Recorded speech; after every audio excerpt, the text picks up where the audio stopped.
Hi there guys, and welcome to another episode of the Cover Zero Show with me, your host, Simon Conboy. It's Monday and this is the final episode in the Paper Power Ranking series. So for those of you who haven't seen before, the last couple of weeks I've been covering the offensive and defensive sides of the ball, ranking each team at 4 separate position groups on both sides. So for the offensive side, quarterback, running backs, wide receiver and tight ends as one group, and offensive line. Defensively, I went with pass rush from the front 7, pass defense from the front 7, the cornerback group and the safety group. Ranked them all 1 through 32. A team that came first got a total of 32 points. The team that came last in any given section got 1 point. Totaled them all together. Ended up ranking those units. Today, what I've done is I've totaled those together, and I've also added the ranking for special teams and coaching, which is, I'm combining them because at the end of the day, whilst special teams can determine games, as can coaching, I do think they're significant. I think they probably equate to having one real solid position group, and I didn't want certain teams ending up very high on a list simply because they've got a really good head coach and some good special teams. It definitely has had an impact on the rankings, but I'm actually very happy with how they turned out once it's done. I do think there's a couple of anomalies, but I think it's overall a pretty accurate representation on how these teams look at this point before the 2017 season has begun. I am planning on using these as a baseline and revisiting them over the course of the season. As you can imagine, a lot of groups are ranked pretty low simply because they've been utterly rebuilt. And if they've been utterly rebuilt with rookies, I can't put them high up. We don't know how they're going to be. So there's certainly going to be some shifting over the course of the season. So we'll hop right into it and we'll get down to the team that came in last. There is exactly one tie in this list. So the team that came 31st, dead last in my power rankings, and I think this will be a surprise to absolutely nobody, is the New York Jets with a total of 63 points. In terms of coaching, I had them ranked 26th. I like Todd Bowles as a defensive coach. Obviously he's done great work that's got him this head coaching job. I think last year the way he handled the quarterbacking situation and his general handling of in-game situations hasn't been great. Their special teams aren't particularly exceptional, not particularly bad. So they get a pretty low ranking there. Much like I discussed in the offensive and defensive rankings, if you take away that defensive line, this team has no real superstars. I think Jamal Adams certainly could end up being one, but of course he is a rookie. You're looking at possibly the thinnest group on offense across the board. There's just very little you can hang your hat on. They may be okay in the backfield. That's about it. Defensively, the secondary was atrocious last year. They've invested heavily in rebuilding that with 2 new safeties from the draft. And Morris Claiborne, if he can stay healthy, had a very good last year in Dallas. But beyond that, he's had a lackluster career. This team just looks like they're going to be bad. Looks like they're set up to tank. They have, the Todd Bowles quote, I think, summed it up when they were asked about starting McCown in spite of a clear youth movement, when he said that you need, even in kindergarten, you have a teacher. So that's the position this team's in. Will be interesting to see who they look to draft next year. Of course, the college season will have a massive part to play in who they end up going with. It's hard to see this team picking out anything beyond the top 5. They're going to be pretty poor. Expect to see them right at the bottom of that AFC East. Not a lot of hope there for the short term, I wouldn't think. But, I think this needed to be done. Coming in second from last, we've got a team that has pretty much embraced what the Jets have done, but they embraced it a couple of years ago and they're a couple of steps ahead in this rebuild. We've got the Cleveland Browns coming in with a total of 71 points. Now, a lot of that really does come from the fact I think their offensive line group is really good. In terms of coaching and special teams, I had them ranked 24th. A lot of the teams around the bottom here, it's pretty hard to judge. Special teams, so many youngsters that they should have speed, but how effective they'll be, I'm not so sure. Hugh Jackson gets some bonus points here simply because he has done a very good job developing players wherever he's been, and he certainly got that opportunity there in Cleveland. As I say, the one position group that is outstanding on paper right now is that offensive line. I think they look like one of the best units in the league. The defensive front, I think, is a group that has incredible potential, and if this team is going to rise up these power rankings, it will likely be because that group rises quickly. Obviously, you've got Myles Garrett, the number 1 pick in this year's draft. Sheldon Rankins was a very high pick. He's got some talent around him. It'll be interesting to see if he finally demonstrates why he was drafted so highly. And I think Emmanuel Ogbah is a pretty good young player as well. The front 7 as a whole has some talent, so it'll be interesting to see how they come together. But at this point, until I see it on the field, they're ranked very low. The corner is there to be turned in the next couple of years. There is, on the defensive side of the ball, I like a lot of the young pieces they've got. Offensively, that's where I think this team's going to have to look in the future. Beyond that line, it looks pretty sparse at this point in time. So next up, coming in 29th in these rankings, we've got another one of the more predictably low teams in this. The San Francisco 49ers, they come up with a mighty 75 points. Now, the Niners are a bit of a tough one. They're one of the teams with a new coach.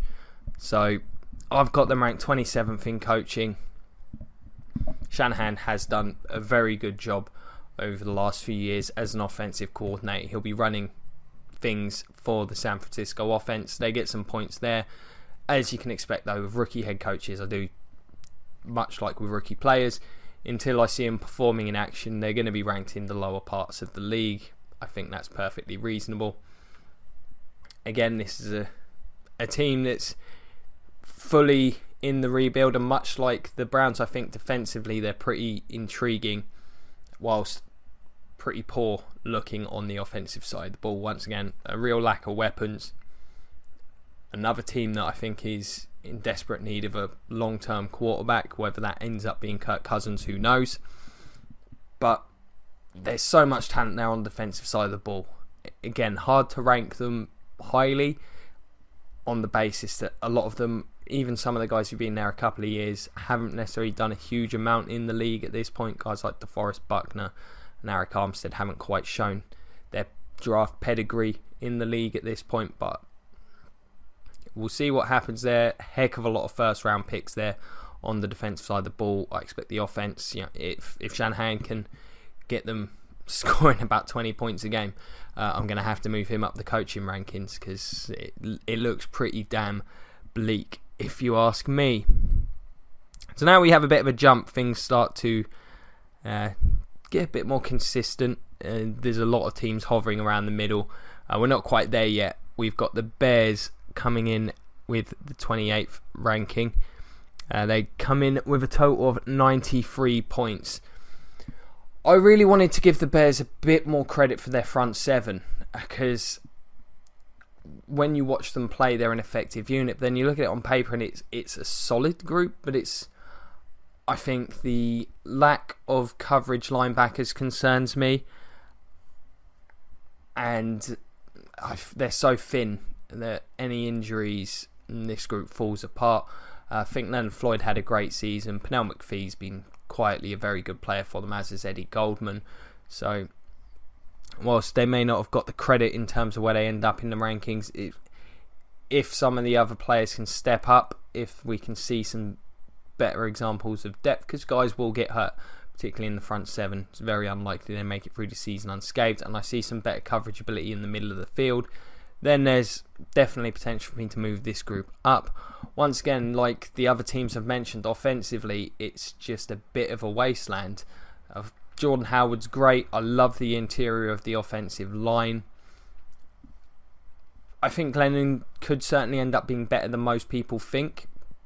But at the end of the day, I don't think he's good enough to carry this team. The weapons aren't great around him in the passing game. It's going to certainly be a struggle. And the secondary just remains a giant concern for me. It looks really poor. The front seven are going to have their work cut out to try and get this unit being productive. I had this team ranked 21st in regards to coaching and special teams, though John Fox hasn't quite managed to get this Bears team together, but I just think if they stick with him for a couple of years, may not get the offensive side turned around, but this defence, you can see it starting to look nasty in places. He's done a great job everywhere he's been defensively, and for that reason they end up with a reasonable score there. I watched the offense at times last year, and I'm not entirely sure what they were looking to do. Coming up next in this list, another one of the perennial underachievers of recent years, we've got the LA Rams coming in with 100 points. So the Rams, what did I do with them in coaching? I'm sure they came pretty low down. Yeah, they came in at 23rd. They get bonuses for being a pretty good special teams unit.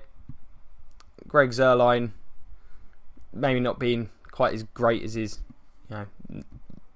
nickname would suggest, but pretty good in the return game. They've got a pretty good punter.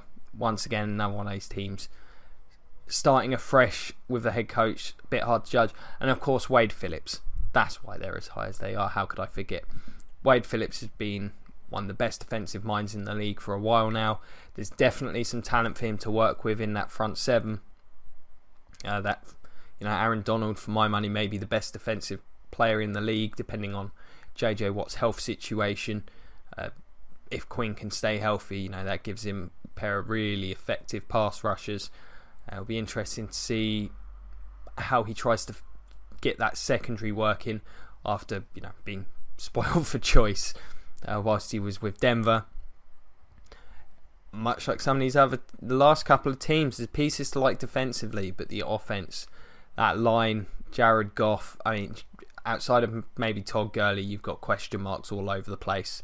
So it's just hard to see him putting enough points on the board, even with a potentially very nasty and well-coached defence heading into the 2017 season.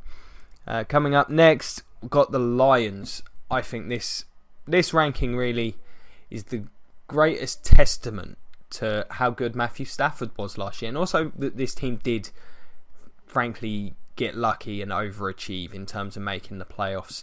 There's a reason they had to make all those comebacks in the fourth quarters of games, and a lot of them were against pretty bad teams. Is just because they weren't that talented, particularly at the end of the season when Stafford started to struggle. You got to see that this is a roster with a lot of holes on it. They attacked the offensive line very aggressively. I love what they've done there. The concern is last year's first round pick in Decker is injured and might miss a chunk of the season, so that has to be a big concern, I think, for Lions fans. The O-line and Stafford were the two things you could look at and hang your hat on. Defensively, I think it's one of the worst looking groups in the league. I think Ziggy Ansah last year was hopefully a blemish after his breakout season the year before. Darius Slay, I think, is a stud. But other than that, they're relying on a lot of unproven players. The defensive front really does concern me. They've been poor at tackle for a couple of years now. The secondary's not got a huge amount of depth. The linebacking position looks pretty poor. Offensively, as I mentioned, the positives. Amir Abdullah struggled staying healthy. I like him as a player, but they haven't got much else. The receiving group is okay. It's uninspiring. In terms of coaching, I've got them at 20th, which even then, I feel like maybe I was being a bit generous there. Jim Caldwell, I don't quite know what to make of him. He's certainly not inspiring, but he's had outside of that one horrific season in Indy, he's had a reasonably productive career as a head coach. I think it's just, it He's not quite your stereotypical, rah-rah coach, is he? But this Lions team, as I say, they'll go as far as Stafford carries them, I think. I really do think this team overachieved. Whilst I think this ranking does seem a bit low, I think about some of the performances from last year, and to be honest, I can see why it's turned out this way. I look at that roster and it does just look thin at numerous spots. So we'll move on before I sort of just keep repeating myself. We've got the Buffalo Bills coming up next with 125 ranking.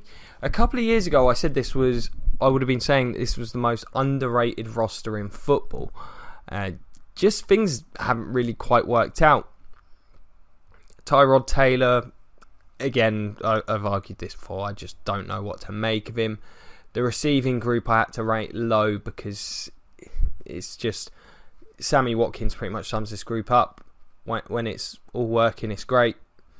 But we don't know if it's going to be working. As Zay Jones, I liked as a draft pick. I like Watkins a lot as a player, but he just needs to stay healthy. Charles Clay's okay at tight end. The offensive line, great at the run blocking. LaShawn McCoy is obviously a dangerous weapon. Defensively, they've looked to rebuild. Got older at a lot of positions. Guys like Carl Williams, who's been, such a great player for a long time. Getting older, they've lost Stephon Gilmore now. That will hurt them. They've got a lot of players with things to prove. Of course, very unlucky last year losing their first two picks on that side of the ball. So I think there's a lot of potential for this team to climb these rankings. Eventually I'm going to make my mind up on Tyrod Taylor and what I think of him, and we'll get some of these questions answered on the defensive side of the ball. But I think it's going to be a very different looking unit. In terms of the coaching, I had the Bills ranked 31st. Not an inspiring hire for me. They weren't McVay, were they? I can't even remember. Off the top of my head, was it Malarkey? No, obviously it wasn't Malarkey. Yeah, that's how inspiring it is. I can't even remember who it is now. But they got a low ranking for that reason. This roster's still intriguing to me because there are so many elements that I could see coming together in a perfect world, but I'm kind of making the assumption they don't because it's Buffalo and it just never seems to come together for me. So they end up coming pretty low here. Next up, this is one of the anomalies that I definitely want to discuss in greater detail. We've got the Dallas Cowboys coming in with 128 points total. Now, the Cowboys ranked number 4 in my offensive rankings. That's very good, of course. That goes without saying. But defensively, they came in dead last and it wasn't even close. And that's simply because this secondary, we don't know what it's going to look like next year. They're going in with a potentially suspended Nolan Carroll as their number 1 corner. That spells disaster to me. I don't know what they're going to look like at safety. They lost both their starting safeties who played pretty well last year on what was, as I've mentioned many times before, a defence that played well above and beyond its talent level. They do have good coaching there. The Cowboys did end up coming pretty high in my coaching rankings as well. Yeah, they came 11th. I think Garrett does get a pretty bum deal, and I think that's just because Jerry Jones' finger is in the pie. It makes him very hard to judge, but he's done a great job with that offense. The vast majority of the time he's been there. Rod Marinelli's a superb defensive coordinator. They're pretty good in that regard. They've got a great kicker. So, they score highly there. They score very highly on offense, but the defense, and again, here's where I say I will revisit these rankings. I'm not expecting the Cowboys to be down, in this area of the league come the beginning of the season. This offense is going to be too effective for that to be the case. Defensively, we'll see. Whether they can compete will come down to the secondary in particular, but even then the front 7 doesn't look great. They got major issues at defensive end and pretty much across the front 7 as well. So, just bear that in mind. That's why the Cowboys are here. If you watch the defensive power rankings episode, it's possible to look at this team on paper defensively and say they're going to be very good next year, or even average. So many unknown elements, and it just looks like a real lack of talent, frankly, if you're being honest with yourself. And it's dragged the Cowboys down to here. But it's the NFC East, so who knows? That division is always wild. So next up, this is a situation I think is somewhat similar to the Lions, who discussed not too long ago. The Colts coming in with 131 points. I've said it numerous times. It's going to end up being the theme tune of this show, or possibly the catchphrase or motto, whichever you want it to be. Andrew Luck and T.Y. Hilton have been the Colts for the last few years. Without it, they'd be picking, in what I like to call Browns and Jags territory every year. And I still believe that to be the case. That's why they come in pretty low. They're coming higher than they otherwise would have, because I like some of the moves they've made, particularly on the defensive side of the ball. At safety, look, unfortunate that Gabe has been injured, because I think he's a good player. Along with Malik Hooker, I think they could end up being one of the better safety tandems in the league. They ranked pretty highly. I love the Hankins signing. The offensive line is a bit better than people think, whilst Grigson did rightfully get a lot of stick for not attempting to fix that group quickly enough. They managed to get a couple of good players in towards the end of his tenure. I think they're starting to pay off. As I've mentioned before, if Costanzo can get himself back together after a pretty poor season last year, then they could even end up being a strength. But I look at the rest of the offense. I like the Marlon Mack signing, or draft pick at running back. I think he's a good player, but it looks so thin across the board. If this team gets a few injuries, it's going to be ugly. And again, this is rather like some of the other teams around this region. Defensively, so many unknowns across the board. I've got the Colts ranked reasonably, if I can remember correctly. Yeah, 14th in my coaching. I do like Chuck Pagano. I think he's done a good job there. I think he's definitely got, the hearts and minds of the players. It's just a case of whether he's been provided with the roster to be successful. And of that, I'm not so sure. And don't be wrong, some of that does fall on him, but we'll see. It's just a shame seeing Andrew Luck feel somewhat wasted every year at this point. Next up on the list, we've got another team in the AFC South. We've got the Jags coming in with 133 points. So all of this pretty much stems from the fact, defensively, on paper, this team is absolutely loaded. And that came across in the defensive rankings, where they were a top 10 team. Offensively, pretty much the opposite. I gave the running back pairing a very high ranking, whilst TJ Yeldon's been a disappointment. Leonard Fournette is a stud. I will be shocked if he does a Trent Richardson or Darren McFadden and disappoints in this league. I really would. He's the best running back I've personally seen on tape since Adrian Peterson. Just a phenomenal power runner. But you've got Blake Bortles. He sabotages everything. A terrible offensive line. And not a lot of depth at receivers. The offense really drags it down. Defensively, as I say, they're great.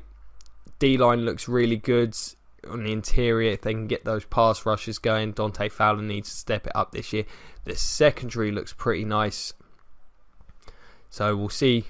And people forget Miles Jack. I expect to see him really come on this year. I think he's going to impress a lot of people. He's certainly going to have the opportunity with the guys in front of him. But at the end of the day, you've got Blake Bortles. You've got Doug Maroni's your new head coach. He comes in 32nd in the coaching rankings. Again, these things can change. It's a new head coach who's not had much success in the past, but we'll see where it goes. Jags are certainly a team that could go up these rankings.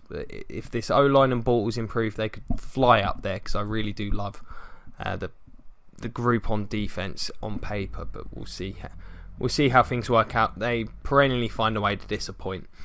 Next up, how the mighty have fallen. The Bengals, who not so long ago would have probably been right near the top of this list. They come in with 143 points. this team's just been shredded by free agency over the last couple of years. You look at Marvin Jones and Sanu, while they were never top tier guys, they were good options, as we've seen with what they've done in Detroit and Atlanta last year, by very good number 2 weapons. And of course AJ Green got hurt, how they could have done with those. They've improved, weapons wise. I love that running back group now with the addition of Joe Mixon. That looks good. But then the offensive line, which was arguably the best group in the league 3 or 4 years ago, that's being torn to bits. It's relying on a lot of unknowns there. Defensively, they used to have a lot of depth and quality. A lot of those players have gotten older, moved on. You've now kind of just got Geno Atkins, the ever volatile Vontaze Burfict, and draft picks just haven't been sticking like they normally do in Cincy. I feel this roster's gotten significantly worse over the last couple of off seasons. Got them ranked 12th in coaching. I think really that's probably a testament to Marvin Lewis. They've done such a good job developing players in the last decade or so that I'm giving them a lot of credit. But I don't think this is the most talented Bengals roster. Well, it's probably the worst roster they've had in several years. So if they get hit with injuries again, like last year with AJ Green and Tyler Eifert, I expect this team to struggle. If they stay healthy, the starting 11 on offense look pretty good. The O-line's a giant question mark. We'll see what happens with the Bengals. A lot of question marks there for the first time in a while. Last year I thought they were going to be really good, but they let me down.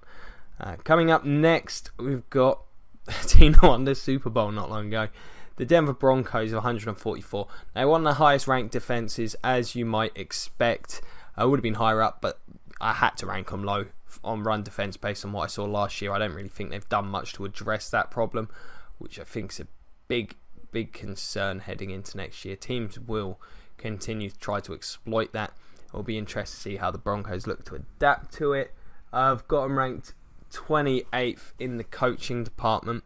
I think the loss of Wade Phillips hurts. I don't know why you'd want to change anything on that defensive side of the ball personally, but that's just me. The offense, O-line looks terrible. The run game, I don't see a solution there. The quarterbacks, whilst I'm a bigger fan of Trevor Siemian than most, based on what I saw last year, this offense looks pretty bad. It drags his team right down to the middle of the pack. Along with, to me, I just feel the defense is gonna miss Wade Phillips. He knew what he knew those guys. They knew what they were doing in that scheme. I expect a drop off. It could be a long season in Denver, because I just think that division is really good. I feel like they've all 3 of those teams have overtaken the Broncos, which is unimaginable when you think about things a couple of years ago, especially how down and out the Chargers and Raiders looked not long ago, or even the Chiefs. Crazy stuff. Moving on, 1 point difference here. As I say, this is where things start getting clogged up. Another 1 point differential. We got the Eagles coming in with 145 points. The Eagles are a tough one because there's some position groups that look really good. There's others that just look atrocious. For that reason, they end up kind of middling out, which I think is probably about fair. I've got them ranked 25th in the coaching department.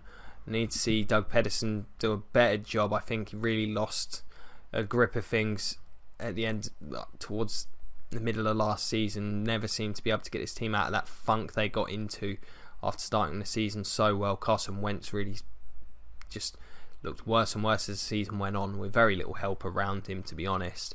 I think they look great at the tackle spot, a bit iffy on the interior.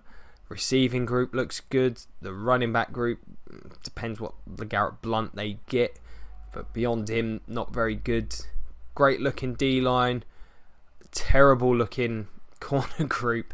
They look pretty soft at linebacker as well. I'm not sure what to make of the Eagles. I could see this team being very good if Carson Wentz really takes it up a notch in year 2. I could see the bottom falling out and then being pretty poor. Neither one would shock me. Again, it's an NFC East team, so who knows? But this sounds about right to me at this point in time, because easy see them going up or down these rankings. very quickly. Hard to know what to make of them. Do love that D-line though. I really do like the look of it on paper. Next up, we've got the Carolina Panthers with 147 points. Now, the Panthers, I really did expect them to finish higher up in this. Again, 15th in the coaching. I think Rivera's done a great job with that defence, and generally as the coach of that team. I thought they'd rank higher on paper, but then, it's fairly similar to the Eagles, where I look at certain groups, they come massively marked down for the state of the secondary, the state of the offensive line. The receiving group is carried by Greg Olsen for me, and a bunch of unproven factors. They drag down a bunch of other groups that are really good, of course. Linebacker, they look loaded. They look great at defensive tackle, but they got nothing at defensive end. Other than, Peppers and Charles Johnson, if you can get a time machine, will be great. But alas, it's not the case. They look great at running back. So again, this is a team that ends up middling out, simply holes and strengths. And to be honest, I think it's probably about fair, but you think of the high-end talent on this team and the names, you'd probably expect them to be a bit higher up than this. Coming up next, we've got the Houston Texans with 150. As you might expect, they rank very highly on the front seven, and then the offense is a giant load of question marks.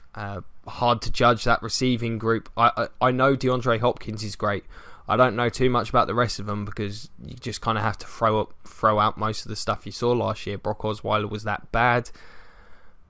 The running back group I rated highly. I really like Donta Foreman as a contrast to Miller. The offensive line's fine. Quarterback, they had to come in low, of course, starting a rookie.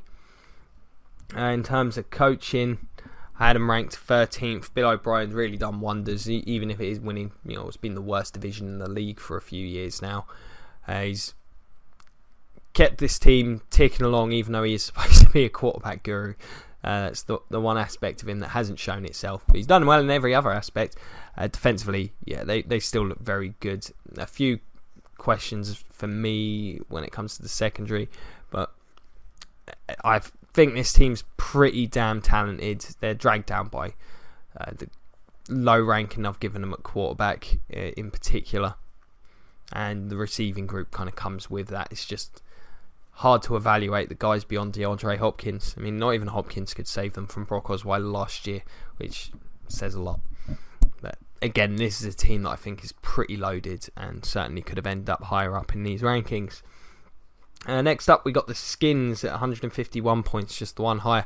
I feel like in a lot of ways this team is the polar opposite of the Texans, where defensively they're full of question marks and holes. They've not had a lot of talent in the front seven beyond Chris Baker and Kerrigan in the last few years. Chris Baker's gone now, replaced with Jonathan Allen though, so that's probably an upgrade. I really do rate Allen very highly. Secondary's been strangely turnover.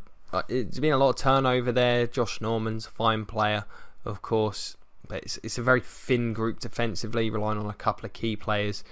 Offensively, I think the O-line is the most underrated unit in football, possibly. Certainly in the conversation. The receiving group they've rebuilt it a little bit, and that could either go very well or very badly. We'll see. In Garcon and Jackson, you did know what you were going to get over the course of a season, and that's definitely not the case with the guys they've got now. But there is a lot of potential there. Jordan Reed's a stud. So I think offensively, outside of running back, they look pretty darn good to me. Defensively, they look pretty thin. So as a result, they end up bang in the middle of these kind of rankings.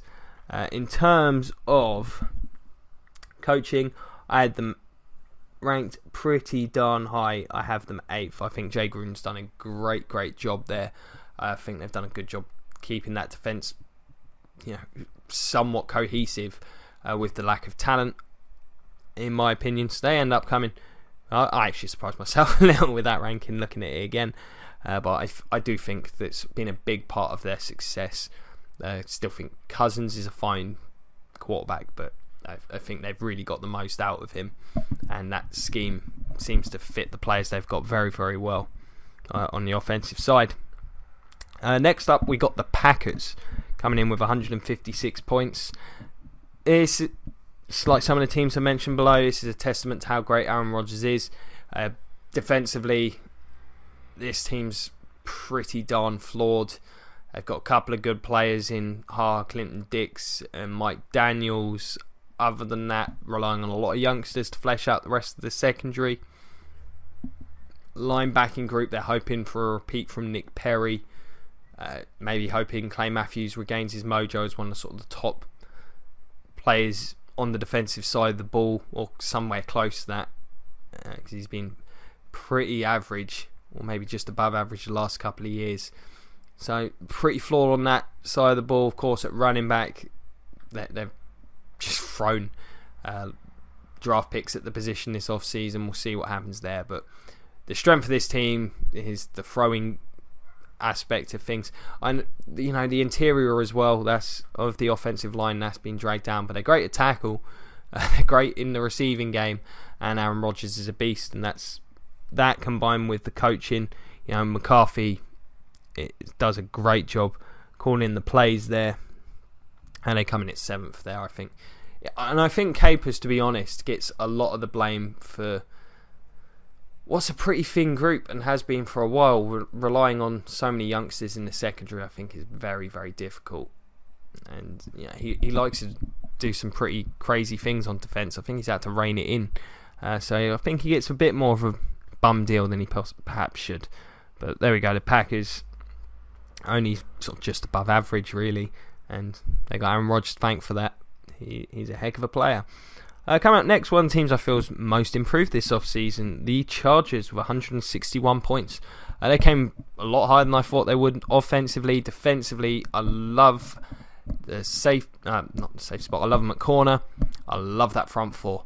I say front four. I love the 2 edge rushers.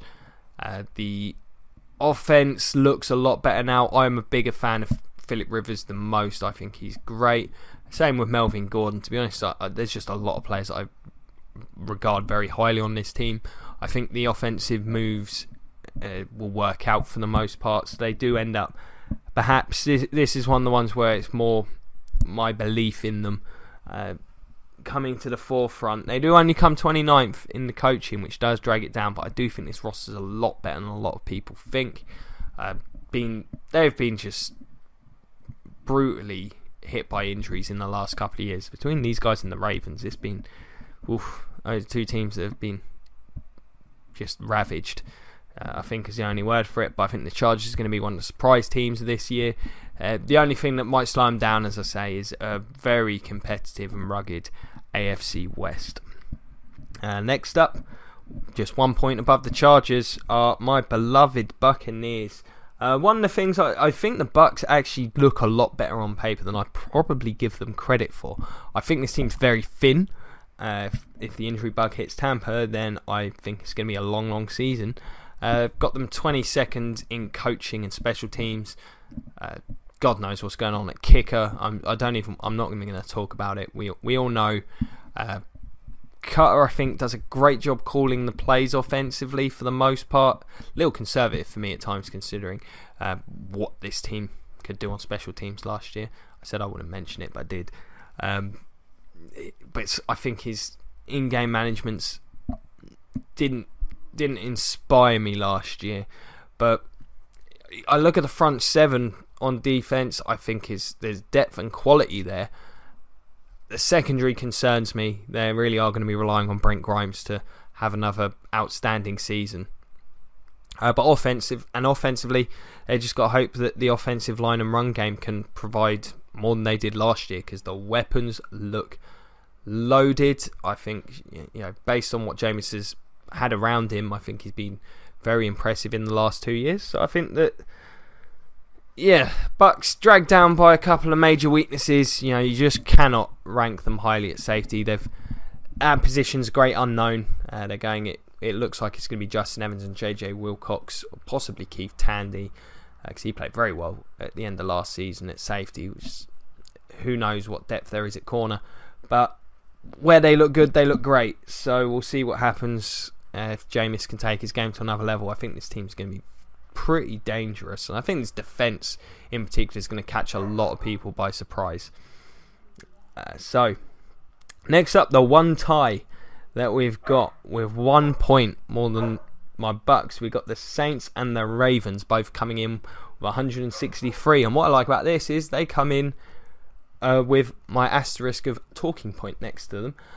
Both with pretty much the same talking point. One side of the ball is great and the other is poor. The Saints offense, obviously, just great. I think the running back position, I saw a piece on the NFL site recently, like someone was saying this. I've been saying this since the draft. I'm a massive Alvin Kamara fan. Anyone who watches my watched my mock drafts can go back and look. I had him as a first round player. I think he's great. Very worried about what the Saints are going to do with him. But then you look at them defensively, and beyond Cam Jordan, it's a mess, frankly. I don't see that improving. They come in pretty high on the coaching side of things. Of course, Sean Payton, offensive mastermind that he is. And then we got the Ravens, who I think look pretty darn good defensively. The pass rush concerns me a little, but I love the secondary. I think it's one of the best looking secondaries in the NFL. I think they're okay at backer. But the offense, I'm concerned about the line. I'm concerned about the weapons. Beyond Flacco, who I think is a fine player. I'm not sure he's much more than slightly above average, but the rest of the group are very mediocre. I think they're going to struggle. But they came ranked very highly on my defensive rankings, and the Saints were the polar opposite. And they both come high. Actually, I had the Ravens at number 2 in my coaching rankings because their special teams are just, they've got one of the best kickers in league history. Based on the last couple of seasons, so that has to count for something. And Harbaugh's done a great job. They're just, I think, they've aged very quickly. It's kind of like what happened to the Steelers. They're coached so well that even though the team's aged, it's got a lot of holes, they're still managing to finish, around 500. And also injuries, the last couple of years. Ravens, much like the Chargers, been just plagued with them. Next up, we got the Cards coming in at with 167 points, much higher than I expected them to, because last year they really did disappoint me. But the simple fact of the matter is this team's still got a lot of talent on it, and I still think Bruce Arians is one of the best coaches in the league. Have them ranked 10th in that regard. They were dragged down by their special teams. Otherwise, I'd have had Arians, top 5 coaches in the league for me, frankly. And I stand by that. But there are holes. I'm very concerned about the interior of this defence, how they're going to do against the run this year. Calais Campbell, big shoes to fill there. Got a lot of youngsters on the defensive side of the ball. A lot of players stepping into big shoes. Tony Jefferson was great last year. They're going to be putting a rookie there. Kevin Minter had been okay for them. Got their first rounder, Son Reddick there. I think he'll be an upgrade though. And then offensively, the offensive line, I'm not sure how it will look after all those injuries last year. It was very good the year before. David Johnson's a monster. It goes without saying. Receiving group is a bit of a concern if I'm a Cardinals fan. But again, the talent's there. It's just how well the pieces around the high-end players that they've got, how well that goes. A lot of that will come down to coaching. We'll see if Arians can prove me correct. Really, though, I think from when you're looking at my list, sort of teams from the Eagles all the way up to the next team, the Giants. There's so little in it. There really isn't. That it really shows how much parity there is in today's NFL. The Giants, yes, 168, so 1 point more than the Cardinals. Again, this is a team that came in ranked. They were my highest ranked defense on paper. They look superb. Only holes I can see are at the linebacker spot. The front 4, 3 of them are great. Secondary looks great. So they did a great job there. In terms of coaching, where did I have your Giants? I had them ranked 30th. Ben McAdoo, they're always a bit iffy on special teams, it seems, Giants. I don't know if it's just because they play in New York. But we've also got an offense that really does concern me. The O-line in the run game. I don't know what to make of Eli at this point after last season. they could all sabotage this team. Much like most of the NFC East, I could see them coming top of the division. I could see them coming bottom. As always, that division's going to be a crapshoot. So next up, we're finally entering. I believe we're at 9 now. That was the beginning of the top 10. So we've got the Titans coming in with 173 points. They've done a great job rebuilding. It really is as simple as that. The interior of this team is really solid. They've got a couple of really good pass rushes. They got some depth along that front, even if I think they could do with a real stud nose tackle and some better middle backers. They really attacked the wide receiver spot. This didn't even take into account Eric Decker, which possibly could have bumped them up a couple of points in the receiving group, because I think the experience there is vital. Obviously, the O-line and the run game scored very, very highly. They're both fantastic. Got them a 19th in coaching. Middling. I don't have a huge amount of faith in Malarkey. He's not got a great track record, so I had to rank him down a little. But this team's done a superb job rebuilding. All the credit in the world goes to John Robinson.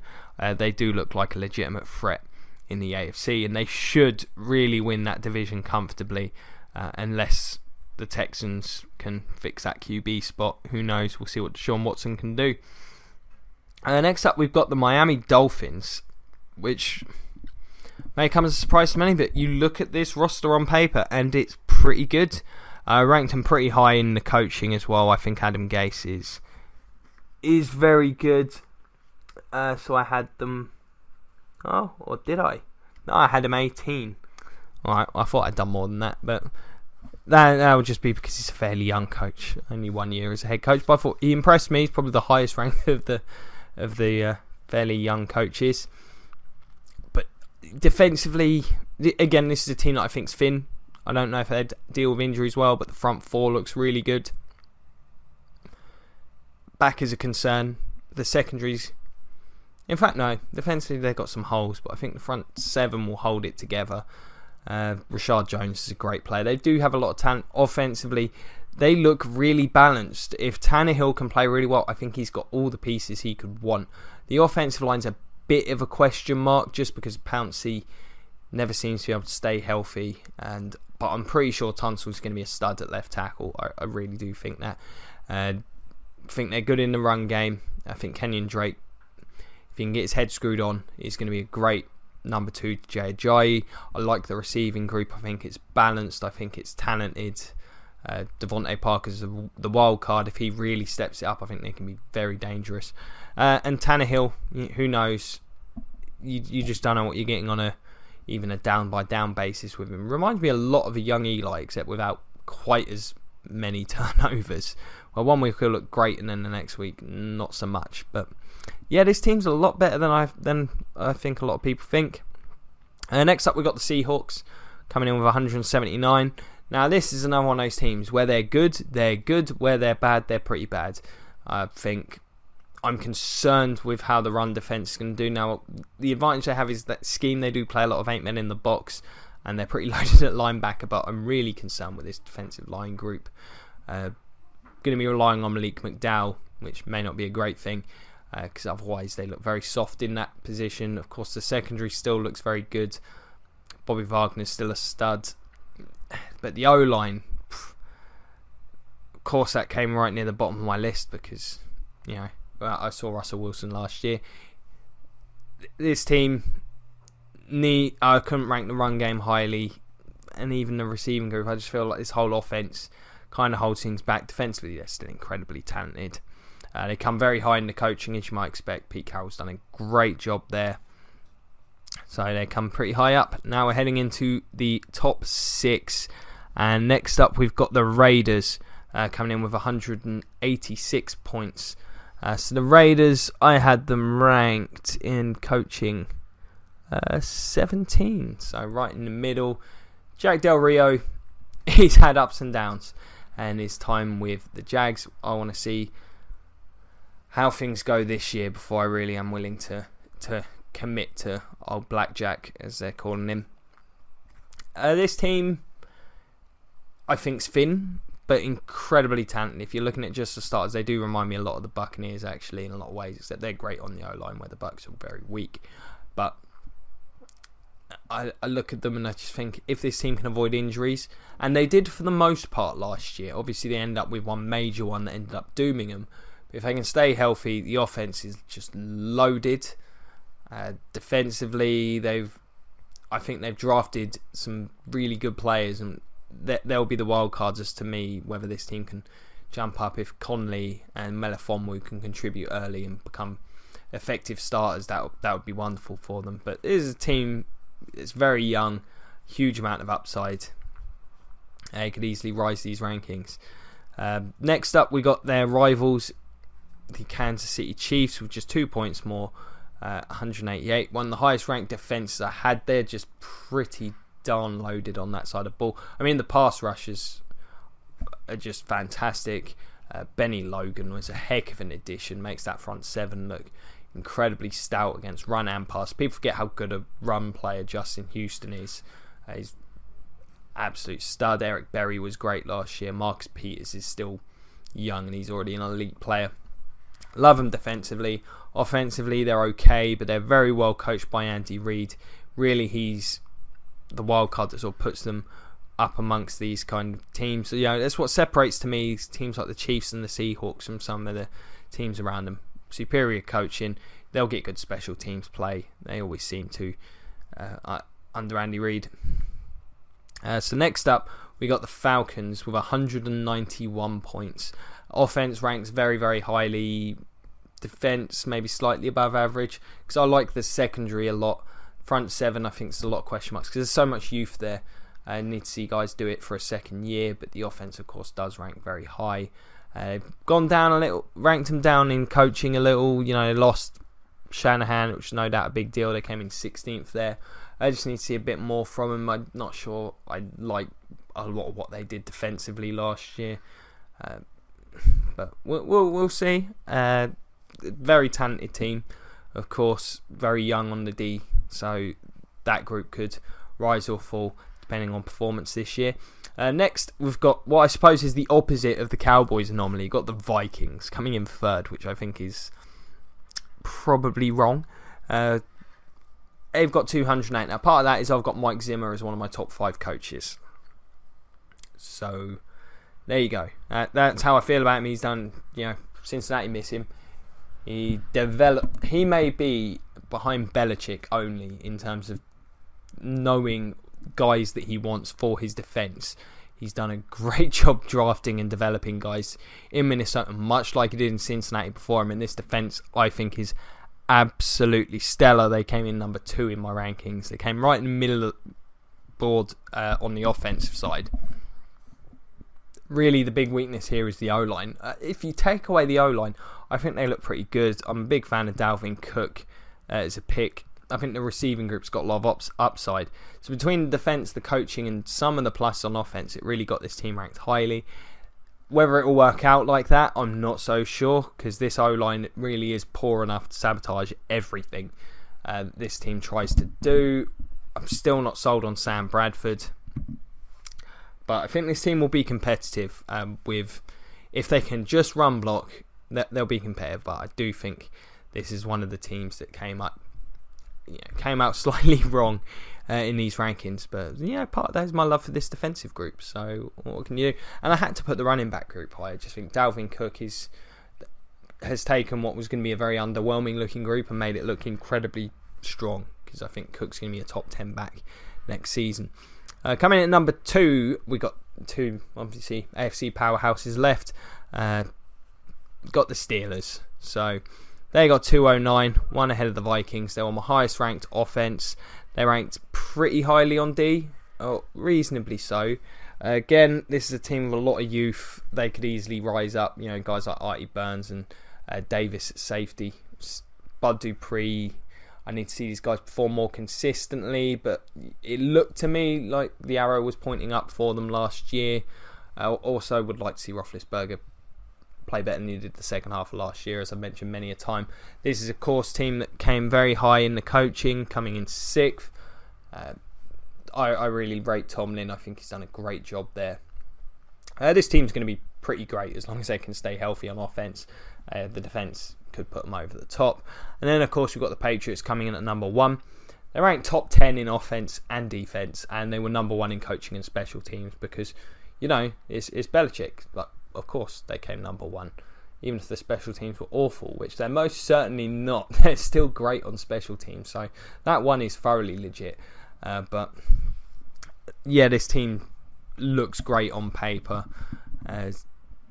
If anything's going to be a weakness in the trenches, where I don't think they're great on the edges of the defensive line. I think pass rush might be a problem for them, and I don't think the O-line's great, but they're so well coached now. And they've got Tom Brady, so they'll be pretty good. It's a bit disappointing they came in top, but it's to be expected. It sounds about right. So there you have it. That's my power rankings from all 32 teams. We got the Pats at the top and the Jets at the bottom. Sounds about correct. As I say, in terms of the anomalies for me, the Vikings and the Cowboys are the two that really jump out. As I say, the Cowboys simply because the defense. It's impossible to rate it highly on paper at this stage. It really is. Apologies, got to move. My legs are getting stiff. And the Vikings, part of that is, my personal bias towards how great their defence and Mike Zimmer are. If it's even a personal bias, actually, frankly, I think it's pretty accurate. It ended up being one of those where perhaps the numbers just don't quite balance out there. But I think for the most part, it looks pretty accurate. I think it'll be interesting to update these as the season go on. It is something I plan to do. You'll see, I think, things balance out a lot more, as I say, with the rookies, the first-time coaches or coaches heading into their second year. Hard to have a real bead on them. In terms of on paper, they're not going to look great. So we'll see how things turn out. I hope you guys have enjoyed this. Give me a shout. Let me know what you think, whether it's the comment section below. Find us on Facebook at Cover Zero. Find me on Twitter at Simon Conboy. More than happy to discuss my opinions of teams, players, groups, whatever you want to talk about. Always fun to talk ball. So give us a shout. And as always, if you've liked it, like, share, subscribe, check out the Patreon, all that stuff. Plan on revisiting these the week before the season begins, just after week 4 of the pre-season. Probably won't be any huge changes. It is just pre-season, although I do expect a couple of teams to probably drop significantly because there's always 1 or 2 teams that get bit by the injury bug in July and August. So I just hope it's not my team, really. Always sucks to see who those teams are, though. But it's inevitable. Such is football. But yeah, check out some more stuff. Tomorrow's the finale of the top 100 show, so I'll be going through the order of the top 10 players are revealed in from the players list, giving you my top 10 because our top 10s do differ. I have linemen in mind because I'm crazy like that. I believe the trenches are pretty important in the NFL. Apparently players don't. So, but I've got a lot of comparisons between my list and the players' list, so I think that's going to be a really interesting episode. Check that out. And as always, thank you so much for watching. Really do appreciate it. It's been a pleasure as always. Have a great evening, and go Bucks.